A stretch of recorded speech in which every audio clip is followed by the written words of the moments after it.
Assalamualaikum warahmatullahi wabarakatuh. Ada beberapa wasiat dan nasihat dari Imam Syafi'i yang menurut saya penting dalam rangka berhubungan dengan manusia yang lain. Semoga yang saya pilih ini hal-hal yang relevan untuk hidup kita hari ini.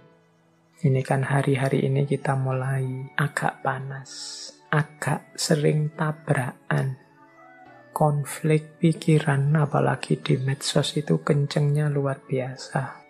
Semoga tidak meluas ke ranah real. Biarlah dunia maya saja yang rame, dunia nyata kita dunia yang damai, yang rahmatan lil alamin. Oke, ada beberapa tips dari Imam Syafi'i sehubungan dengan hal ini.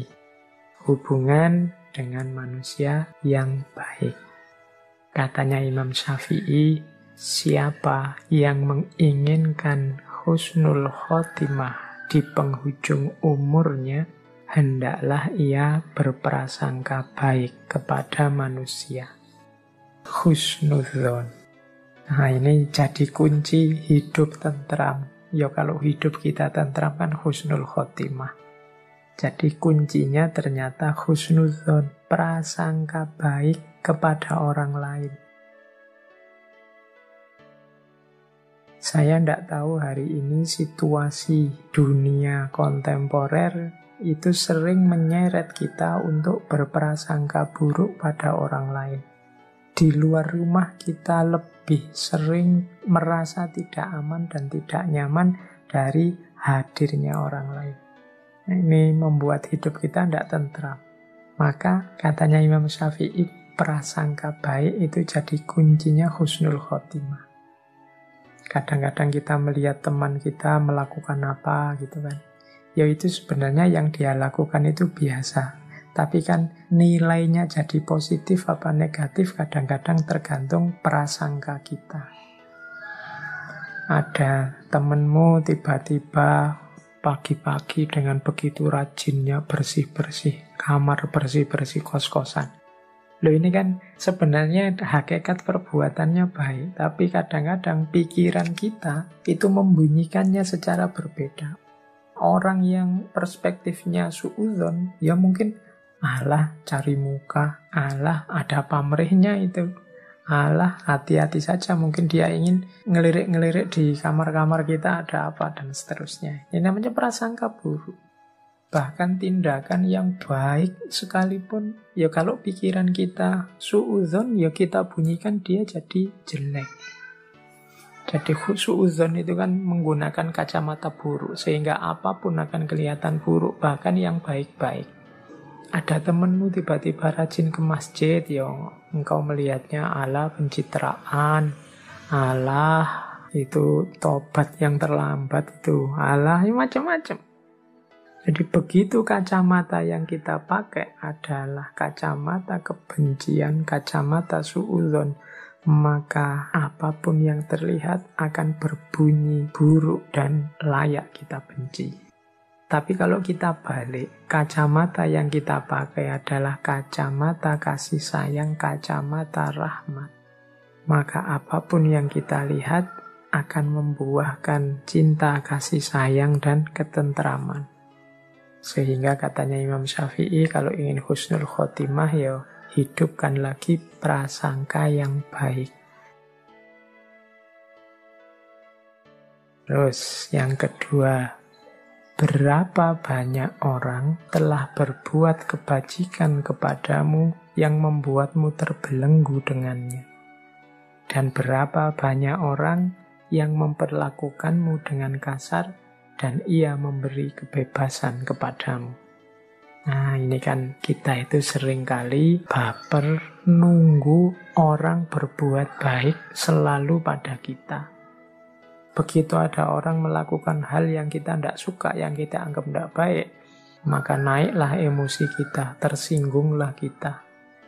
Dan kita melihat dari hal itu tidak ada manfaatnya sama sekali. Jangan lupa katanya Imam Syafi'i, justru seringkali dalam kebaikan yang dilakukan orang lain padamu itu ada belenggu. Sementara dalam kekasaran, dalam kejahatan atau keburukan yang dilakukan orang lain padamu, di situ ada kebebasan.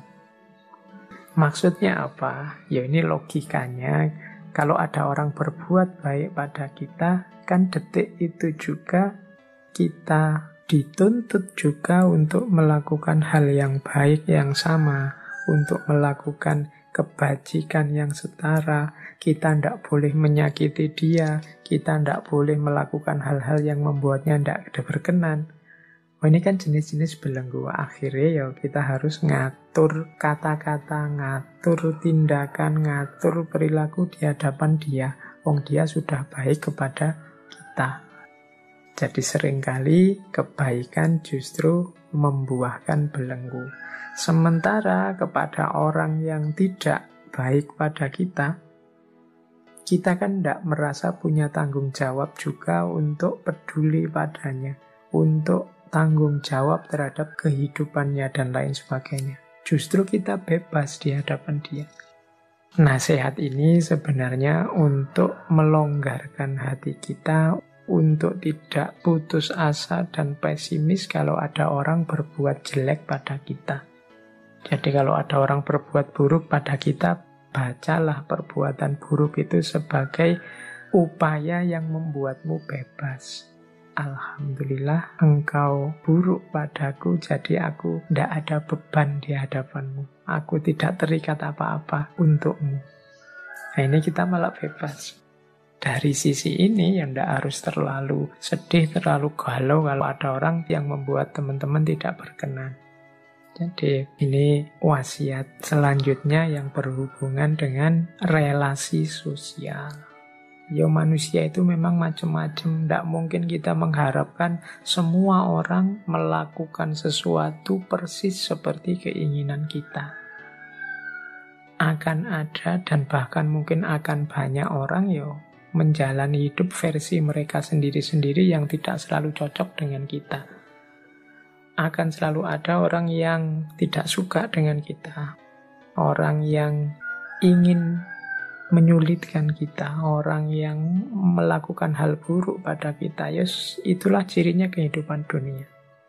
Kalau kita hanya sanggup menerima yang baik-baik saja dan tidak sanggup menerima yang buruk-buruk, maka hidup kita akan sangat berat. Padahal hakikatnya kalau orang memberikan yang buruk pada kita, maka kita bebas. Tidak ada tuntutan kewajiban apapun di hadapannya. Tapi pada orang-orang yang sangat baik pada kita, melakukan kebajikan pada kita, di situ ada banyak tanggung jawab moral yang harus kita lakukan. Nah, dari sisi ini maka harusnya kita tidak putus asa, harusnya kita tidak sedih kalau ada orang melakukan hal buruk pada kita. Justru mungkin terima kasih karena engkau sekarang membuatku bebas. Oke, jadi itu yang kedua. Yang pertama tadi berprasangkalah yang baik. Yang kedua, luaskan hatimu, jangan hanya mau menerima yang baik-baik, tapi juga maklumilah yang buruk-buruk, karena justru yang buruk itu seringkali memberikanmu kebebasan.